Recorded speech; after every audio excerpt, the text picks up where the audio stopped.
Bueno, nos quedamos en el virus C de la hepatitis, continuamos con el virus delta, que también se le llama virus D, virus defectivo. Requiere del virus B para su replicación y expresión. Por sí solo no puede infectar. O sea, tiene que estar presente el virus B de todas maneras para que el virus delta pueda causar hepatitis. El virioma es una partícula recubierta por antígeno de superficie del virus B. Tiene un antígeno delta y una molécula de RNA. Quiere decir que es un virus sumamente sensible. El virus B es cooperador. Estamos diciendo que sin el virus B, el delta no puede infectar. Forma de infección igual a hepatitis B. Entonces ya sabemos cómo se infecta hepatitis B. Vía sexual, vía parenteral, agujas contaminadas con sangre de personas infectadas, etc. ¿no? Transmisión vertical es infrecuente, pero la transmisión vertical sí sucede con hepatitis B. Tipos de infección. Coinfección. O sea, la persona sana se infecta de los dos virus a la vez. Se infecta del virus B y del virus delta.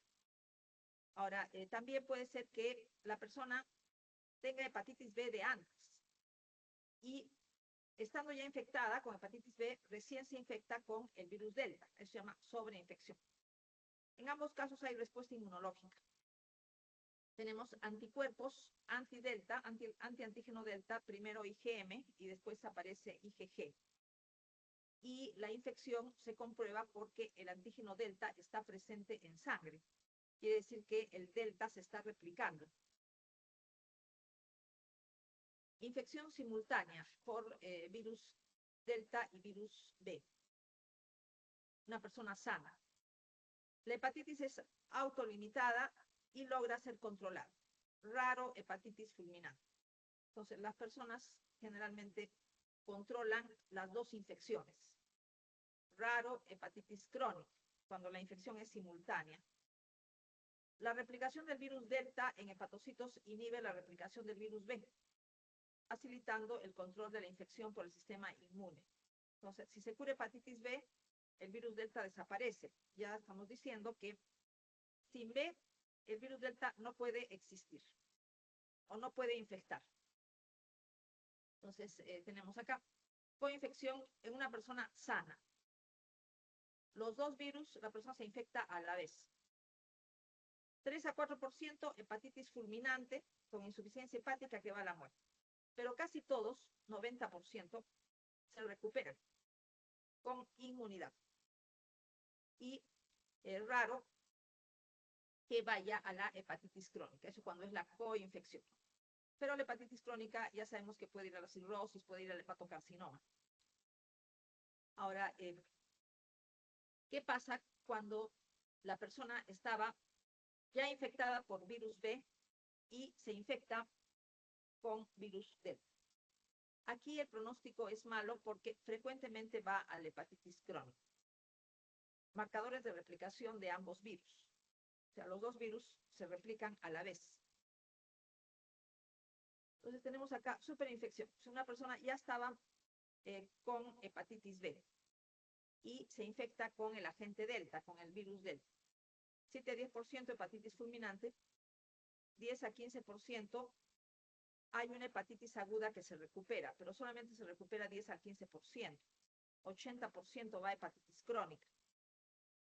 Entonces es frecuente que vaya hepatitis crónica, lo que no pasa cuando la persona se infecta con los dos virus a la vez. Entonces hepatitis crónica puede ir a cirrosis, puede ir a hepatocarcinoma, puede ir a insuficiencia hepática, etc.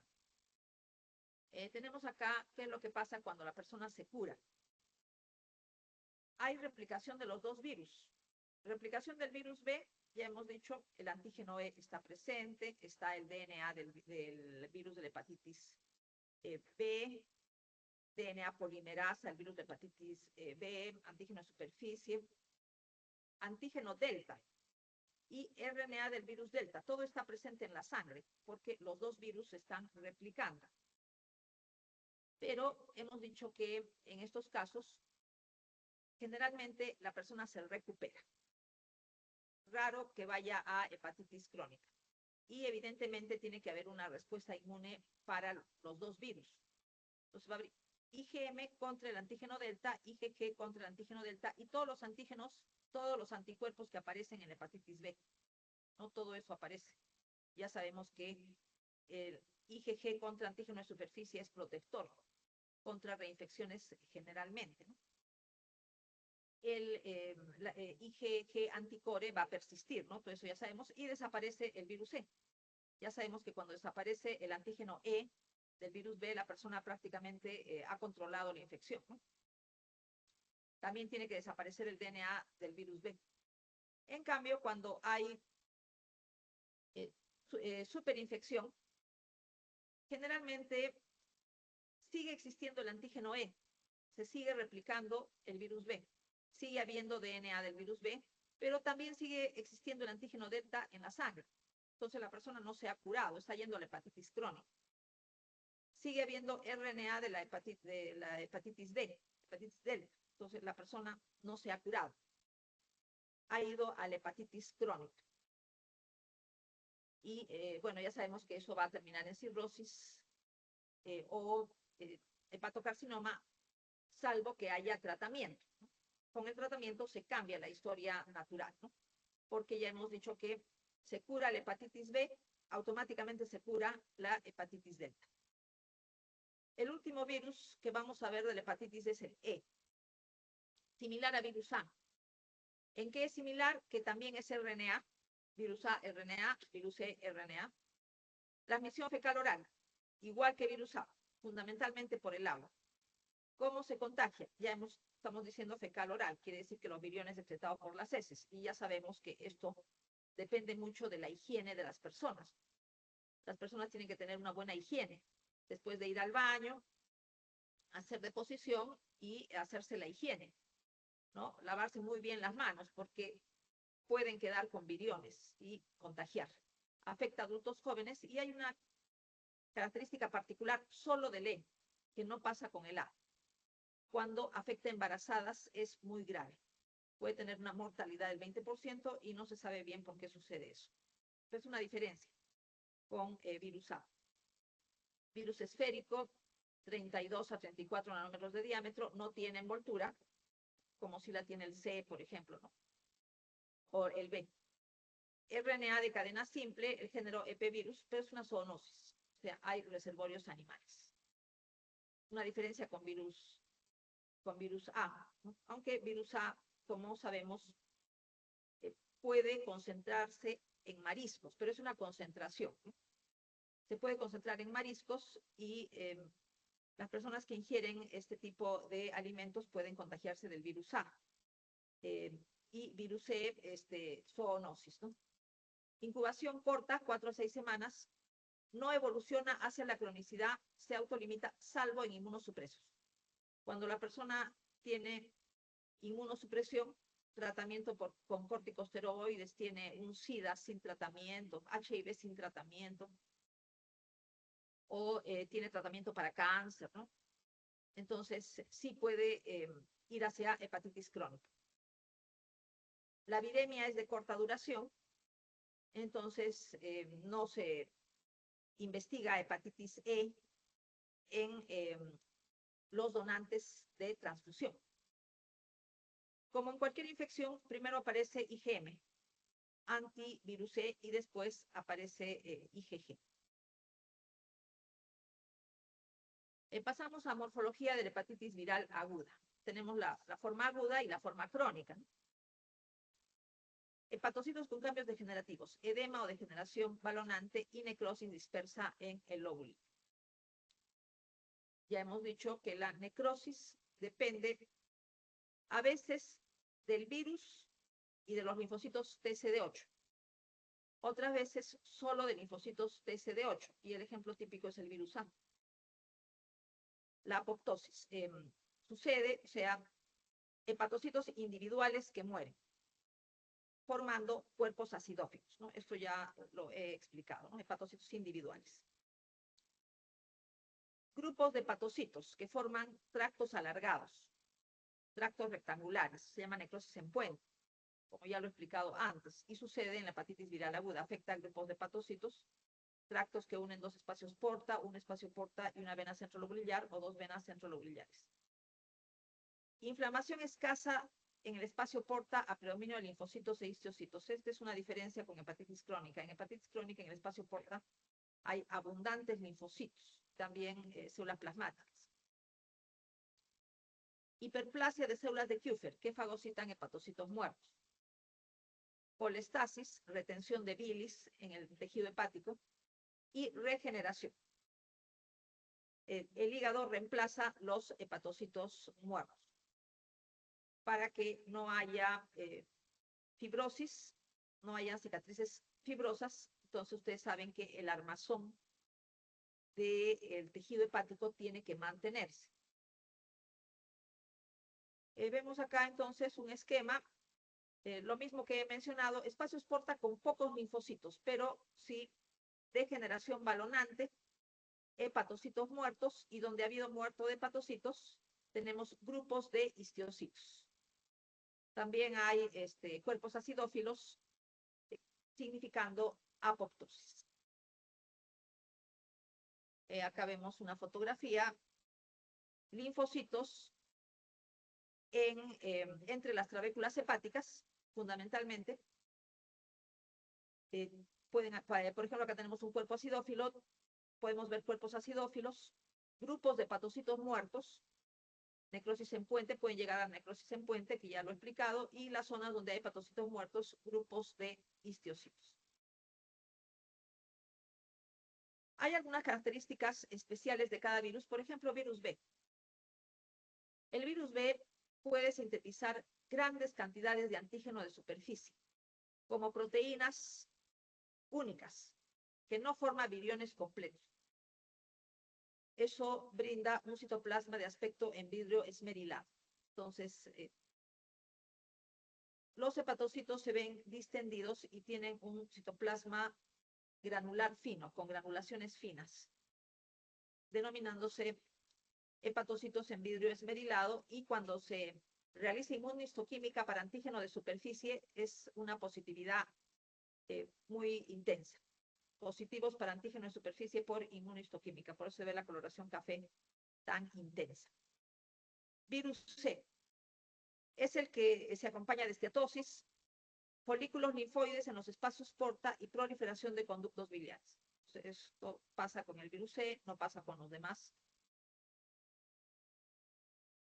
Inflamación, bueno, en la forma crónica, la diferencia fundamental es la fibrosis. Entonces, por lo demás, se parece a la hepatitis aguda, pero más inflamación en el espacio porta. Inflamación portal, linfomononuclear, que se puede extender al resto del parénquima. Esta es una diferencia. La otra diferencia es la fibrosis. En lo que se parecen es que en las dos hay degeneración balonante, en las dos hay necrosis y apoptosis. O sea, en la forma crónica y en la forma aguda hay necrosis de hepatocitos y apoptosis también. Por eso, en la forma aguda se elevan las transaminasas y en la forma crónica las transaminasas siguen elevadas, porque sigue habiendo necrosis y apoptosis, pero en menor grado que la forma aguda.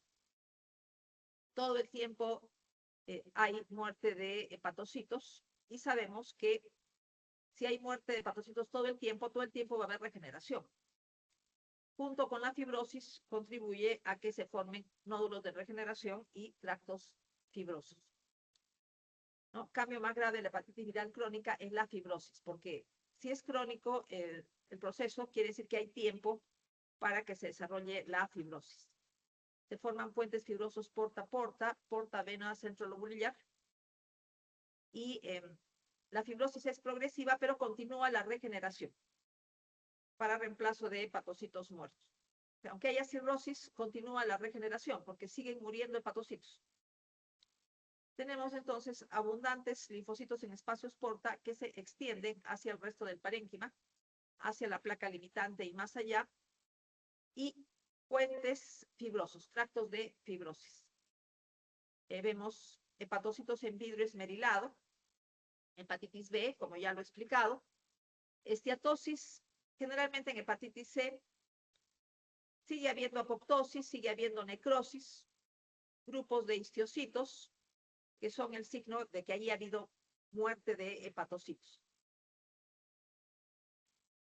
Vemos acá hepatitis crónica por virus C, pues, folículo linfoide en espacio porta.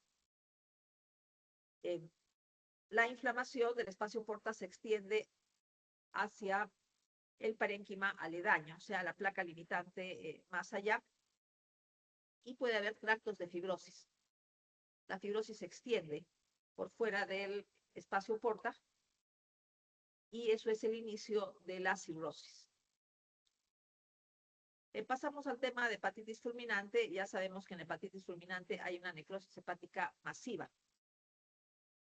Como muere un porcentaje grande de hepatocitos, entonces es lógico que haya una insuficiencia hepática, ¿no? Que se acompaña de cefalopatía hepática y muerte. Necrosis extensa.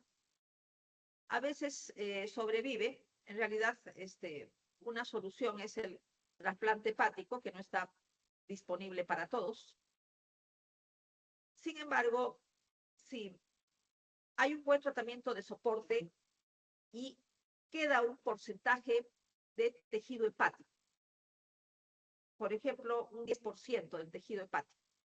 Entonces, en base a ese 10%, puede haber regeneración, ¿no? Y ya sabemos, también hay regeneración de conductos biliares en estos casos.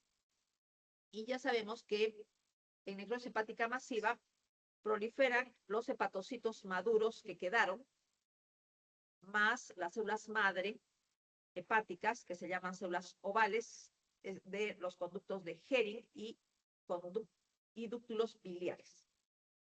Causas más frecuentes: hepatitis viral fulminante tipo A o tipo B, lo más frecuente, algunos fármacos o toxinas, ¿no?, que se ingieran en grandes cantidades. Un ejemplo típico es el paracetamol, que a veces se ingiere en exceso como parte de intento de suicidio.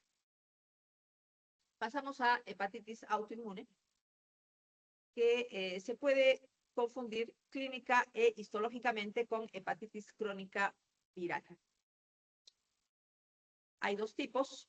Tipo 1, frecuente en mujeres, adultos de mediana edad o de tercera edad.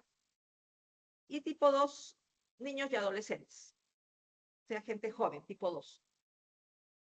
La diferencia: los anticuerpos son diferentes.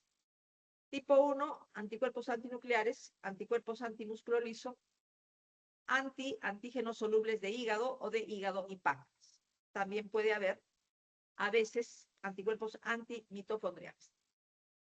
Los anticuerpos antimitocondriales son más bien típicos de la colangitis biliar primaria, pero en la hepatitis autoinmune pueden aparecer.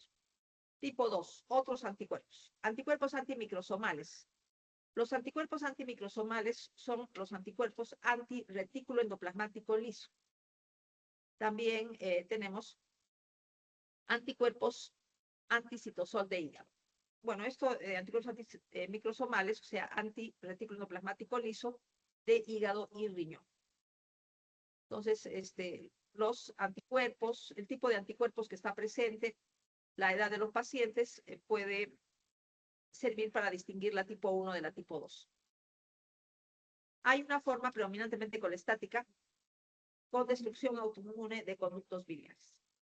Entonces, generalmente, la destrucción autoinmune es de hepatocitos, pero hay una forma donde predominantemente se destruyen conductos biliares que clínica e histológicamente se parece a la colangitis biliar primaria y a la colangitis esclerosante primaria. Pero los tipos de anticuerpos ayudan, aunque en la colangitis biliar primaria se tienen anticuerpos antimitocondriales como típicos. Y hay una forma de hepatitis autoinmune que también tiene anticuerpos antimitocondriales, ¿no? Entonces, se tiene que hacer pues, varias pruebas de anticuerpos y un estudio clínico cuidadoso para poder hacer la diferenciación. En la hepatitis autoinmune en general, las células plasmáticas son prominentes en el exudado inflamatorio. Esto puede ayudar para distinguir, por ejemplo, de hepatitis viral. Claro que lo más importante es que en la hepatitis viral va a haber anticuerpos contra hepatitis viral, ¿no? Pero en la biopsia este es un dato, ¿no? Cantidad de células plasmáticas en hepatitis viral crónica, en la biopsia hepática muy baja, existen pero muy bajo, pero abundantes en la hepatitis autoinmune. Pasamos a hepatopatías por tóxicos y medicamentos. Hay varios tipos de daño que puede hacer el tóxico o el fármaco. Toxicidad directa, o sea, destruye directamente el hepatocito. Tetraciclinas, maleato de perexilina, que es un antibiótico también. Toxicidad por metabolitos reactivos. O sea, lo que le hace daño al hígado no es la sustancia que ingresa, sino ese fármaco o ese tóxico es metabolizado en el retículo endoplasmático liso del hepatocito. Y como consecuencia de ese metabolismo, en el mismo hepatocito se generan metabolitos reactivos, y son los metabolitos reactivos los que causan daño. Por ejemplo, una molécula, una sustancia, puede ingresar como una sustancia neutra, que no le hace nada al hígado. Pero llegando al hígado, el hepatocito en el retículo endoplasmático liso lo transforma en un radical libre. El radical libre ya le hace daño al hepatocito. Entonces, es la misma biotransformación, mismo proceso de detoxificación, es que produce estos metabolitos reactivos que recién son los dañinos, no son los que ingresan a nuestro cuerpo. Dentro de lo que es el proceso de detoxificación, se pueden formar radicales libres derivados del oxígeno que dañan membranas celulares, peroxidación de lípidos. Entonces, peroxidación de lípidos de la membrana del hepatocito, lo cual evidentemente le va a hacer daño. Ahora, los fármacos o tóxicos pueden unirse covalentemente a moléculas celulares que se convierten en antigénicas por esta interacción, dando lugar a una respuesta autoinmune. Es otra forma de hacer daño. O sea, el fármaco tóxico se une a moléculas normales del hígado, del hepatocito. Entonces hay una respuesta inmunológica porque esa unión convierte a estas moléculas en antigénicas. Un ejemplo típico es el alcohol. Ahora, las lesiones por fármacos y medicamentos pueden ser, o tóxicos y medicamentos pueden ser agudas o crónicas. Tenemos la degeneración balonante, que también se llama degeneración hidrópica. Pueden aparecer cuerpos de Mallory. Los cuerpos de Mallory pueden aparecer, por ejemplo, en la toxicidad por alcohol, pero también pueden aparecer en toxicidad por otros fármacos. Apoptosis de hepatocitos, que da lugar a cuerpos acidófilos. ¿Cuál es la zona que, del hígado, del ácido hepático, que predominantemente se daña por tóxicos? Hemos dicho que es la zona 3 del ácido hepático. Y ya hemos explicado por qué. En la zona 3 del ácido hepático está la máxima actividad enzimática del retículo endoplasmático liso del hepatocito. Entonces, por eso la zona 1 es la zona que menos se daña por tóxicos o fármacos. Y la zona 3 es la que más se daña por tóxicos o fármacos. Otro daño que se puede encontrar, necrosis difusa, parecida a la hepatitis viral, multifocal o en puente. Algunos fármacos dan esteatosis macrovesicular, microvesicular. Macrovesicular típico alcohol, pero tenemos también, por ejemplo, metrotexate, puede dar amiodarona, etcétera. Puede dar esteatosis macrovesicular. Microvesicular, tetraciclinas, por ejemplo. Solamente la reacción puede ser inflamación, hepatitis aguda o crónica, por reacciones de hipersensibilidad a fármacos, y también puede haber granulomas por medicamentos o por tóxicos, ¿no? Acá lo que se ve es necrosis de hepatocitos. Acá podemos ver una necrosis coagulativa de hepatocitos. Y acá podemos ver hepatocitos normales. Sobredosis de paracetamol. Sobredosis, por ejemplo, un niño puede ser por, digamos, travesura, ¿no? Pero un adulto suicidio, pero se forma cuando hay un exceso de paracetamol, un metabolito que es muy tóxico, N-acetilparabenzoquinoneimina, pero este tóxico no se forma cuando se ingiere paracetamol a las dosis que normalmente se recetan. Solamente se forma este tóxico en exceso cuando se ingiere un exceso de paracetamol, que no es lo que se receta. En esos casos sí hay una necrosis que puede ser extensa. Puede llevar a la insuficiencia hepática, dependiendo de la cantidad de paracetamol. O un niño, ¿no? Un niño mucho más fácil va a ir a la necrosis masiva. Algunos fármacos pueden dar simplemente retención de bilis, colestasis aguda o crónica. Por ejemplo, anticonceptivos, esteroides anabólicos, algunos antibióticos y la terapia antirretroviral para pacientes con HIV. Fibrosis y cirrosis hepática, metrotexate, enalapril. Y fármacos pueden dar lugar a neoplasias. Por ejemplo, anticonceptivos, esteroides anabólicos pueden dar adenomas hepáticos, carcinoma hepatocelular más raramente, generalmente adenomas hepáticos. Anticonceptivos, esteroides anabólicos. Colangiocarcinoma y angiosarcoma, por ejemplo, tenemos angiosarcoma hepático, tenemos en el caso de personas que trabajan con cloruro de vinilo. Es muy conocido esta complicación.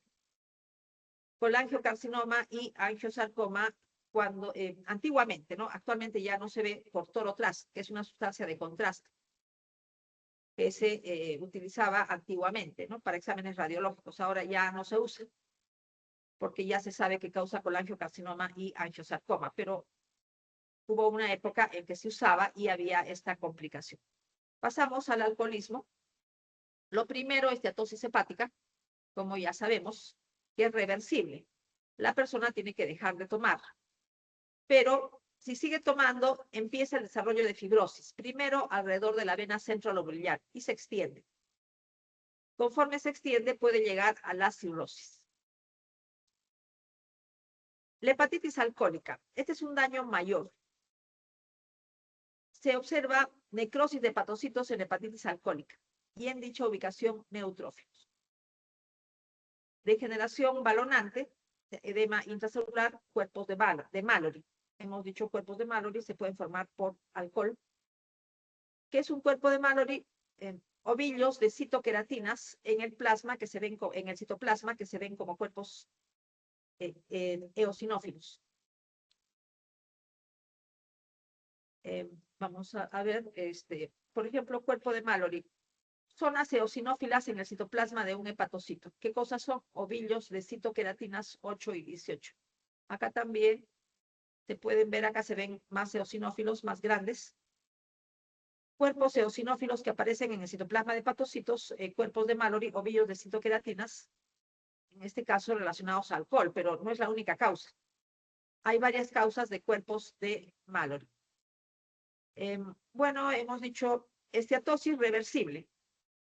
Deja de tomar y regresa a lo normal. Sigue tomando, empieza la fibrosis. Ahora tenemos la esteatohepatitis. Entonces, hay un daño hepático más grave por alcohol. Si hay una hepatitis, hay necrosis ya de hepatocitos. Acúmulo de neutrófilos, acúmulo de histiocitos, ¿no? Esta es la diferencia con esteatosis, que no hay necrosis de hepatocitos. En hepatitis alcohólica sí la hay, además de la esteatosis.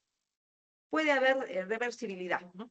Cuando la persona deja de tomar, pero si sigue tomando, empieza la fibrosis alrededor de la vena centrolobular y se va extendiendo alrededor de los hepatocitos hasta formar puentes de fibrosis, lo que termina en cirrosis, o sea, puentes gruesos de fibrosis con nódulos de regeneración, que ya sabemos que termina de esa manera. Linfocitos en espacio porta, en hepatitis alcohólica también, y ya hemos hablado de la fibrosis. Acá tenemos una fibrosis inicial. Los tractos fibrosos son muy delgados y a veces solamente hay fibrosis alrededor del espacio porta. Conforme va y la esteatosis, ¿no?, que acompaña el alcoholismo. Pero con el tiempo se va extendiendo la fibrosis y los puentes fibrosos se van haciendo más gruesos.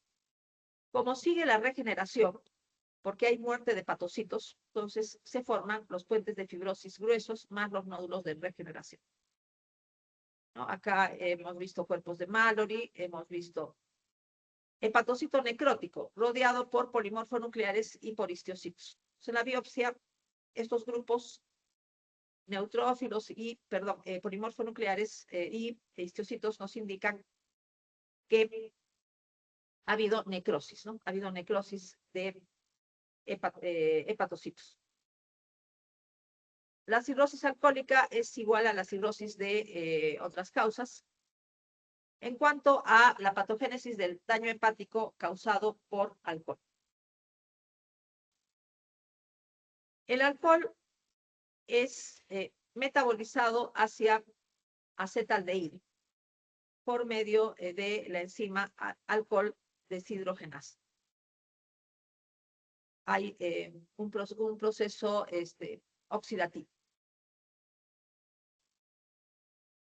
El proceso oxidativo genera iones hidrógeno que van a reducir a la NAD, que es la nicotinamida adenina dinucleótido, para formar NADH. El acetaldehído sufre una nueva oxidación hacia acetato mediante la enzima acetaldehído deshidrogenasa. Esta otra oxidación sigue generando iones hidrógeno con las mismas consecuencias. Entonces, hay un exceso de nicotinamida adenina dinucleótido reducida.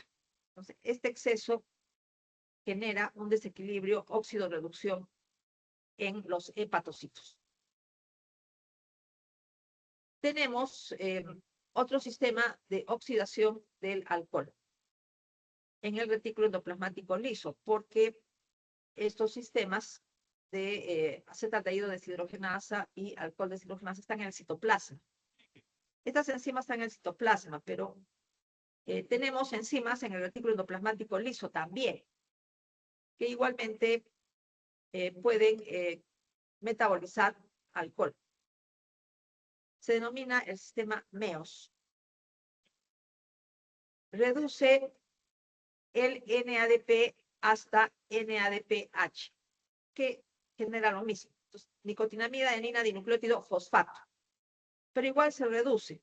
Entonces, con grandes cantidades de NADPH, o sea, reducida, NADP reducido, se genera un desequilibrio óxido-reducción en la célula.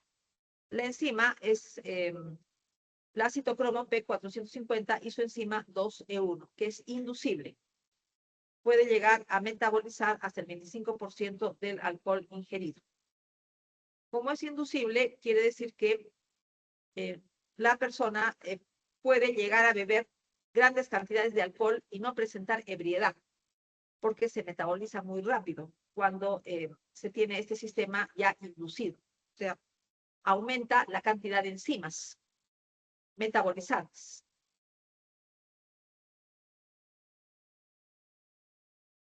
Ahora, el acetaldehído es un tóxico, da lugar a peroxidación de lípidos con daño de membranas, sea, por ejemplo, daño de la membrana plasmática, daño de la membrana mitocondrial. Reacciona con grupos tiol y amino de proteínas, dando complejos acetaldehído proteínas, dando lugar a mala función del citoesqueleto y membranas. O sea, no solamente peroxida lípidos, sino también afecta el citoesqueleto y afecta en general membranas. Una manifestación del daño al citoesqueleto, formación de cuerpos de Mallory. Interacciones de alcohol y acetaldehído con proteínas celulares. hemos dicho que puede volver a proteínas normales inmunogénicas. Entonces, nuestro sistema inmunológico va a atacar estas proteínas normales. Entonces, hay un daño hepático por mecanismos autoinmunes que se añade a la misma toxicidad por alcohol. El alcohol es un tóxico mitocondrial, dificulta la beta oxidación de ácidos grasos hacia cuerpos cetónicos. Esto aumenta la síntesis de triglicéridos. ¿Qué pasa cuando aumenta la síntesis de triglicéridos en el hepatocito?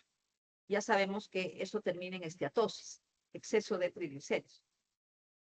El etanol dificulta la síntesis proteica y el ensamblaje y secreción de lipoproteínas. ¿En qué acaba esto? También acaba en que se empeora la esteatosis, porque las lipoproteínas no se pueden ensamblar bien y las lipoproteínas contienen colesterol y triglicéridos, una forma de exportación de colesterol y triglicéridos. Por lo que esta dificultad favorece más bien la esteatosis también. Dejamos la hepatopatía alcohólica y pasamos a la esteatohepatitis no alcohólica.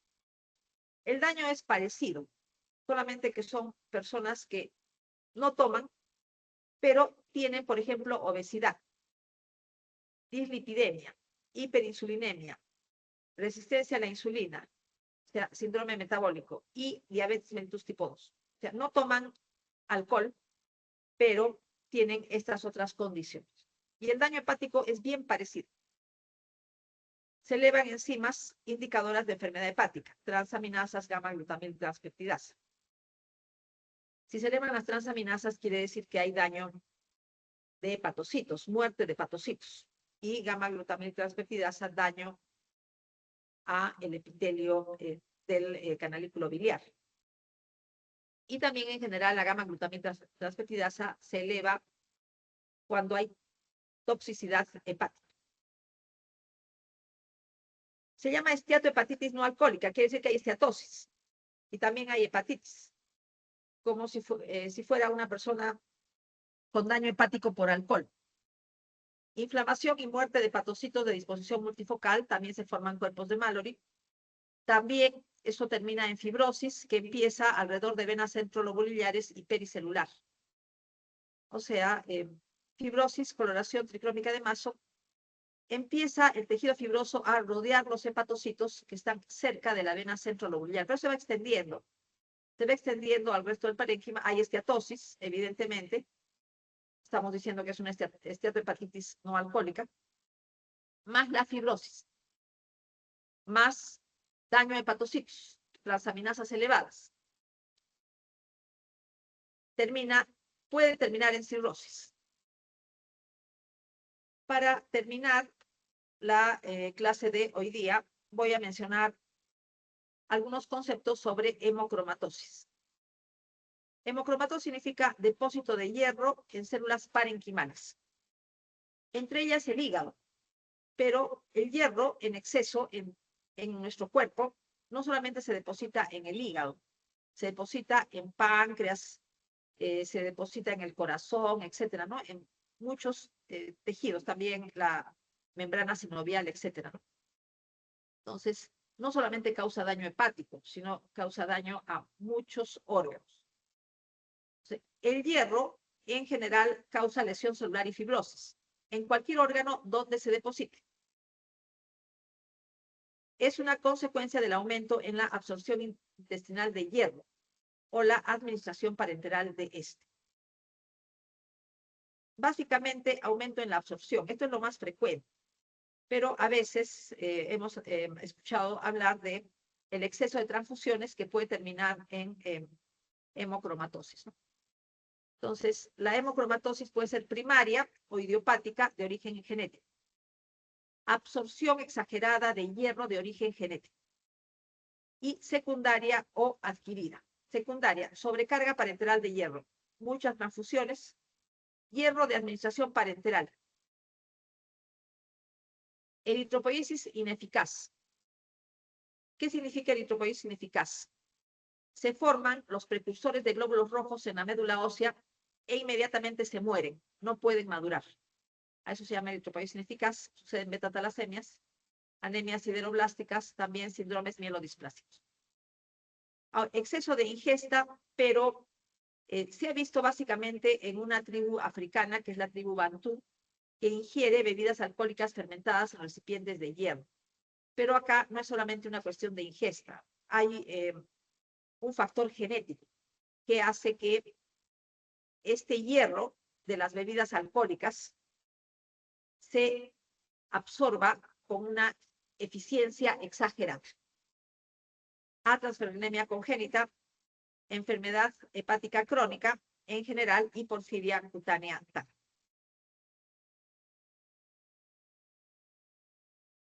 La hepcidina es una molécula clave en la absorción de hierro,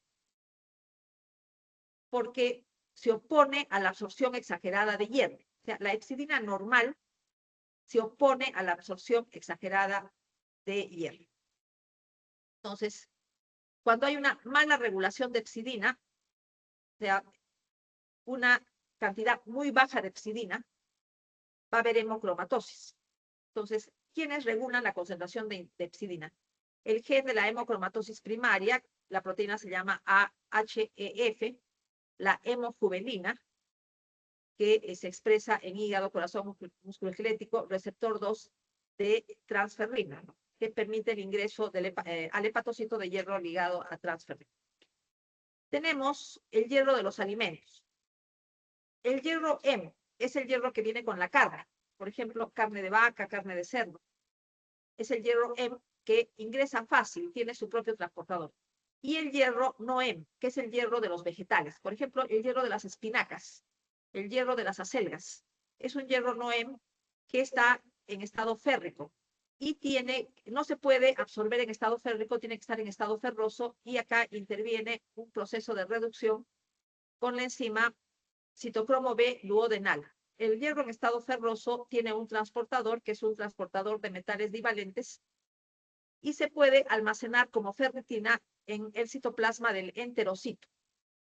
Y de ahí puede pasar a la sangre por medio de una proteína de membrana que se llama ferroportina. Esta proteína es controlada por la hepcidina.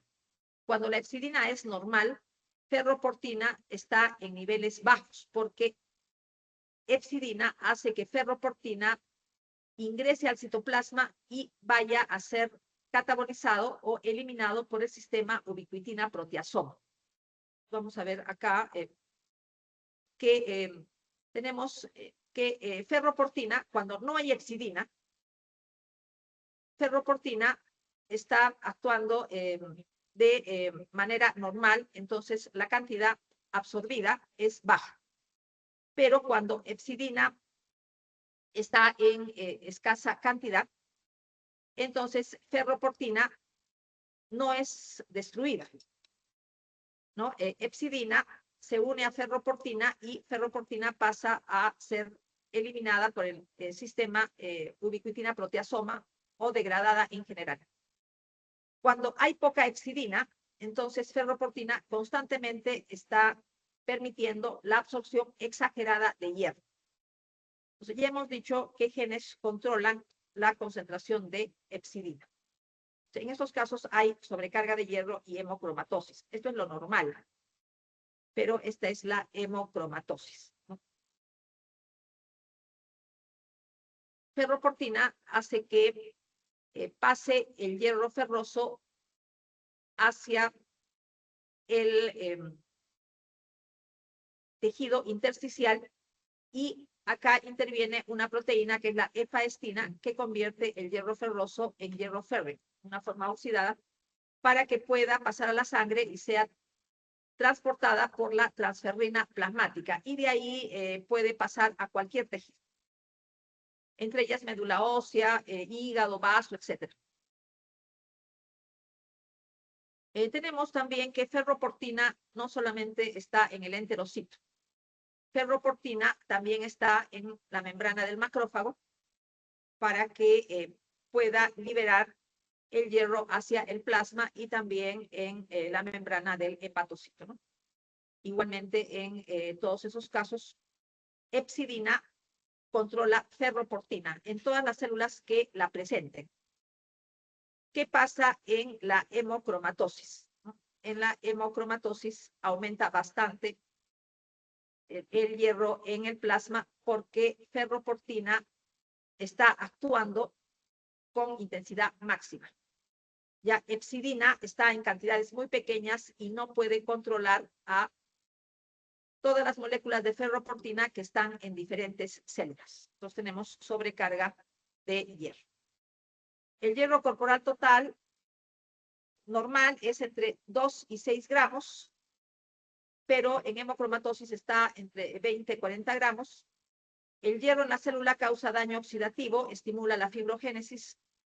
En el hígado va a cirrosis, predisposición hepatocarcinoma, en páncreas, diabetes mellitus por fibrosis, piel, hiperpigmentación, no por hierro, sino por exceso de síntesis de melanina, hipogonadismo, hierro depositado en membrana sinovial, causa inflamación, lo que se denomina pseudogota, hierro depositado en corazón, miocardiopatía dilatada y arritmias. Acá tenemos hemosiderina en hepatocitos.